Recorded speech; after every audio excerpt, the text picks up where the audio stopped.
In America, the average household owns more than 300,000 items.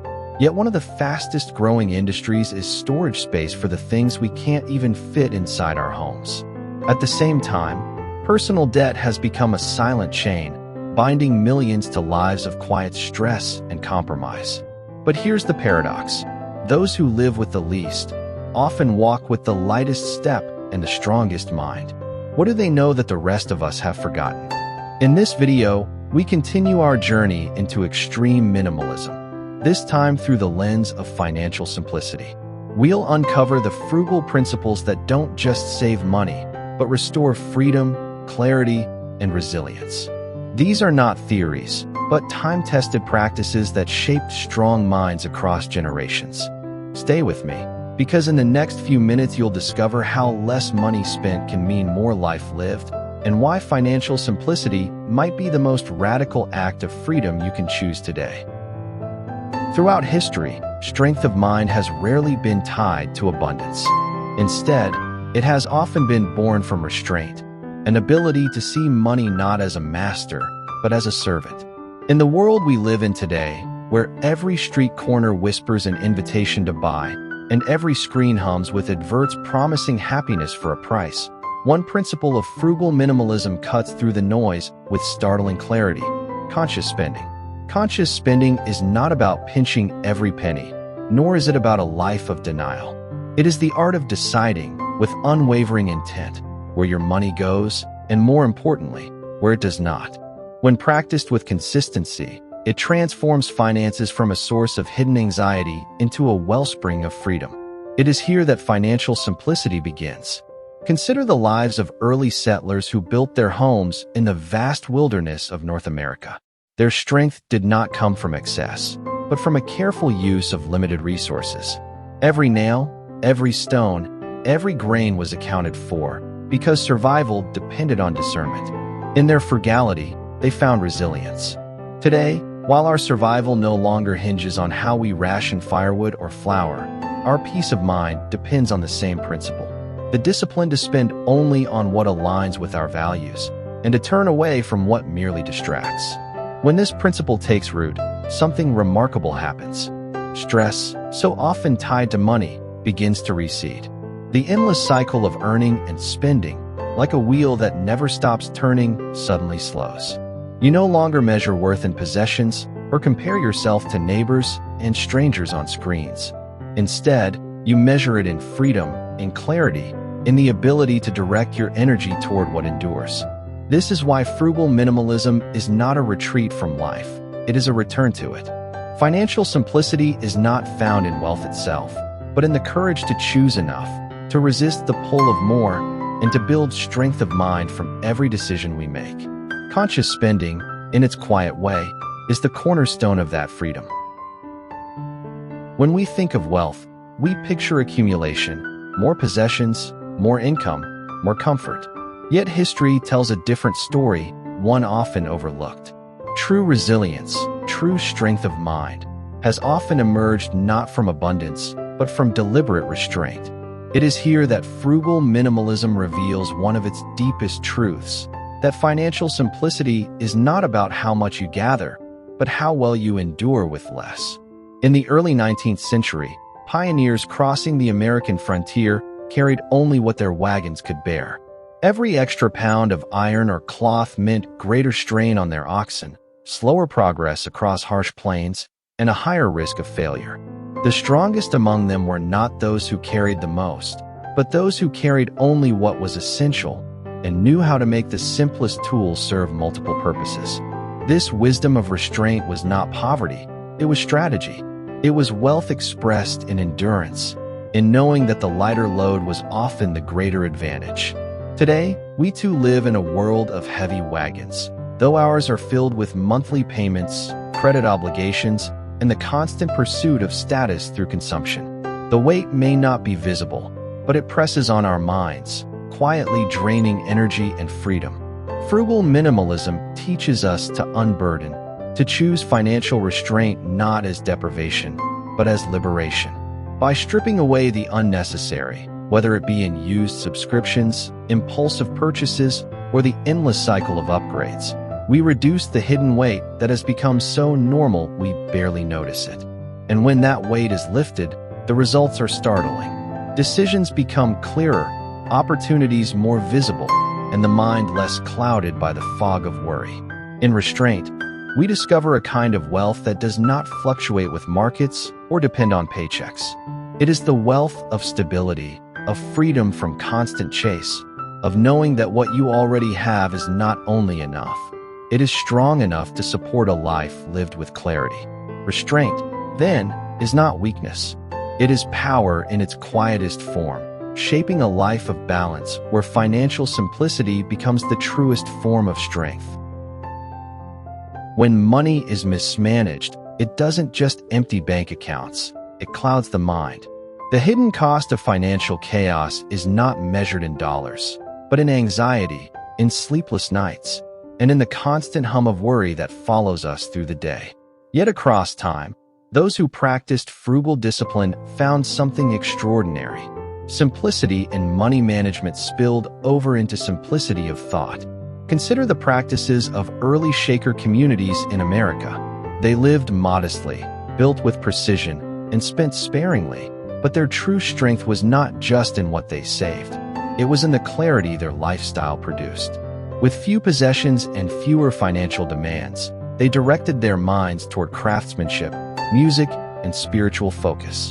Their financial restraint was not a prison. It was a clearing in the forest of life, a space where the mind could stretch without distraction. Frugal minimalism, at its core, works the same way today. When you decide, for example, to live on a clear budget or to commit to spending only on what is necessary, you remove countless decisions that otherwise chip away at your attention.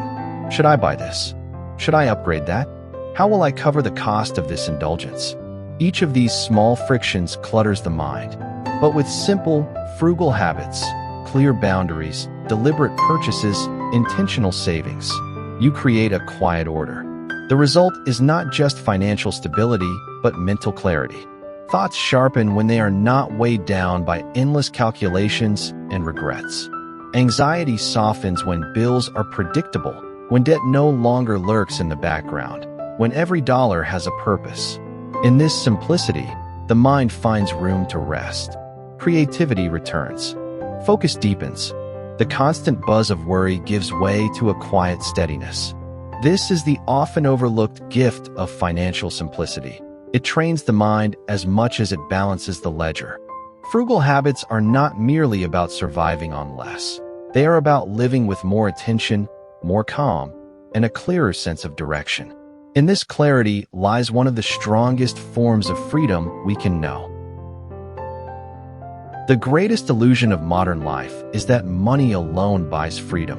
Yet if we look carefully, the opposite is often true. For many, the more money earned, the less time remains, the hours traded at jobs that drain vitality, the evenings consumed by managing complex lifestyles, the weekends swallowed by maintaining possessions. What appears to be wealth often hides a quiet poverty of time. Frugal minimalism turns this equation upside down.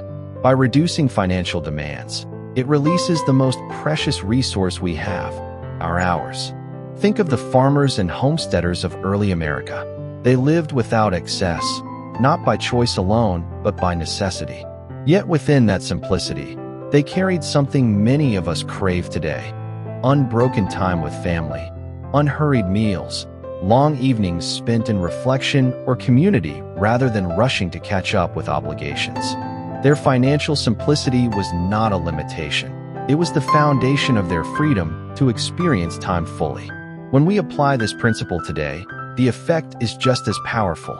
Choosing a modest home over a larger one not only saves money, but frees countless hours that would otherwise be lost to cleaning, repairs, or additional work needed to sustain higher payments.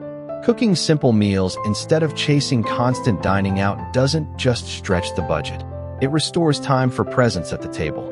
Saying no to unnecessary upgrades or luxuries means saying yes to fewer overtime hours, fewer side hustles, and fewer evenings sacrificed to the treadmill of endless earning. Time reclaimed in this way is not empty. It is spacious. It is where the mind recovers, where relationships deepen, where personal growth and creativity can flourish. Financial simplicity reveals that freedom is not about the power to purchase, but about the power to choose how we spend our days. In this light, frugal minimalism is not a restriction, but a doorway. It opens onto a life where time itself becomes wealth, and where strength of mind is built not in the constant chase, but in the steady rhythm of a life unburdened. There is a kind of wealth that does not shine through gold, nor whisper through the pages of a bank ledger. It is quieter, deeper, and profoundly rare. It is the luxury of owning less. At first glance, the phrase seems almost contradictory. Luxury, we are taught, lies in abundance, in collection, in the expansion of possessions that prove one's success. Yet, as one walks further into the landscapes of essentialism and simplicity, another truth emerges. Luxury, in its truest sense, is not about what we add to our lives, but what we are free to release. Consider the ancient forests, where the oldest trees still stand tall not because they have gathered more leaves than others, but because they have learned to sustain themselves with only what is essential. Their grandeur is born from balance, not excess. Human life mirrors this. When we shed the unnecessary, when we unburden ourselves from the constant pull of ownership, a strange richness rises to the surface. Time, clarity, and freedom. These are treasures money often promises, but seldom delivers. Imagine walking into a room that is stripped of all that does not serve you. The silence itself feels expensive, as though it were a rare perfume lingering in the air. Each object that remains carries weight, meaning, and intimacy with your existence. This is not deprivation, it is refinement. It is a form of living where the absence of clutter reveals a presence of mind. And that presence, that heightened awareness of what is here and now, is the quiet jewel of essentialism. The silent luxury of owning less is not something the world will applaud loudly. It will not be celebrated with advertisements or billboards, for it cannot be sold. It is experienced privately, in the way mornings feel less rushed, in how decisions weigh lighter, and in the newfound spaciousness of the mind. This is wealth untouched by market swings or the fickleness of fashion. It is the inheritance of those brave enough to choose simplicity, not because they must, but because they understand it as the most profound form of abundance. In the end, financial simplicity is not merely about cutting costs or living with less.